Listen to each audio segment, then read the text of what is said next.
So again, today we're going to learn about how to use the power supply with the pressure transducer and the manometer. So we're going to learn how to calibrate our pressure transducers first, and then I'll show you how to use the flow bench. So the first thing you need to do with the pressure transducer is there's a high and low port, and what a pressure transducer does is it measures the difference between the high pressure and the low pressure and gives you a pressure difference. And if you look right here, you see COM, V out, and V in. Even though your handout does not say this, this is how you hook it up. So V in is the positive input from the power supply, V out is the positive output to your DAC, and COM is the ground for both the DAC and the power supply. So we're going to go ahead and hook this up first. So I'm going to take a wire and go to the power supply and put it on the positive side. Then I'm going to take that wire, put it into the V in of the pressure transducer, screw it down. Then I'm going to take another wire to the negative port here, or your ground port. It doesn't matter since you had to do that jumper wire like before. And I'm going to put both wires there, tighten it down. Now I'm going to take this to the COM port on the pressure transducer. And then I'm going to put a second wire on the COM port for the pressure transducer to go to the DAQ. Then I'm going to put one wire on the V out for the pressure transducer that I'm going to hook to the DAC. So now I'm going to take my DAQ and I'm going to hook it to the AI0 port, plus and minus. So I'm going to take my plus side, put it in the AI0 plus, and tighten it down. Then I'm going to take the COM1, the extra COM cable, and put it into AI0 minus, and this will give us the output of the pressure transducer. So now when using these pressure transducers, you have to calibrate it in order to use it properly on the flow bench. So now that we have the pressure transducer set up, you're going to turn your power supply on, and you're going to turn it to 20 volts. That's what the pressure transducer does, so at 19.9. You're going to want to leave it at that voltage throughout the entire experiment. And then you'll see on the pressure transducer a little power light will illuminate, telling you, okay, it is properly being powered. So right there's the power port. Now we have our manometer here that we're going to use to calibrate the pressure transducer. And you can see here a vent and a pump valve. The pump valve turns on and off the little pumping mechanism we have here. And the vent valve opens and releases the pressure in the container.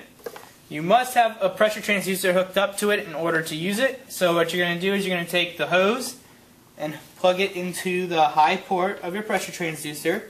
So you're going to be taking pressures with respect to the atmosphere, which you know. And what you're going to do first is close your vent and your pump all the way. And you're going to open the vent a little bit to let the pressure out. And you can move this up and down. So I'm going to move it till it gets about 0. So right about there. Now let's level out. I'm going to close my valve. And I'm going to open the pump valve a little bit. And I'm going to pump it. And I'll just pump it to about, it gets to 6 on the little meter right here. So right about in here. And you make sure all your valves are closed. Oh, one of my wires come out. So, what will happen now is now you have a delta H. So then you can find this pressure from this, atmosphere, and then you can find the voltage output of the pressure transducer. And then you can correlate the two because they're a linear correlation. My recommendation is to pump over 5 inches, down, up and down, which gives you a delta H of 10, and then take your point, vent, take another point, vent, take another point, and vent, and then do it in one run. So pump up all the way up and then go down. Now keep in mind, this pressure transducer can only read a delta H of 10 inches of water. That's why I'm telling you to go to 5 inches above and below on the manometer. That's delta H of 10. You cannot read a value above those values, above that point.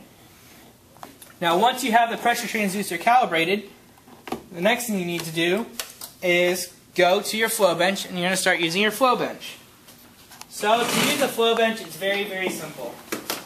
You take your little outlet thing, your plug, and you're just going to plug it into the wall outlet, and this will be done for you most likely. Here you have a flow regulator kind of thing. This controls the flow. Open means full open. Then you have tick for half and off. So for this Bernoulli's lab, you're going to have a channel of this size, and you're going to traverse it. And in order for you to get good data in this, you do not want to go above half the full speed of this flow bench. So you're going to want to set your flow velocity at half for your first one and go to a lower velocity. You don't want to go above a half. So to use this section, you notice there's two hooks here. So you bring this down, then you just hook it in, and then you pull it up, and then lock it in place. Then you have your pitot tube here. The pitot tube must be pointed into the direction of flow. So the flow from this will come straight down. So I must point it up. If I point it down, you're not going to get any results. So to hook the pitot tube to this, we have this little fixture. On the back, there's a screw and a little assembly here. You're going to stick the assembly on that and tighten the screw, as so. Then you can put your pitot tube in this hole, and then you can traverse it. And you can put a ruler here, and you can traverse this so you know how to do that.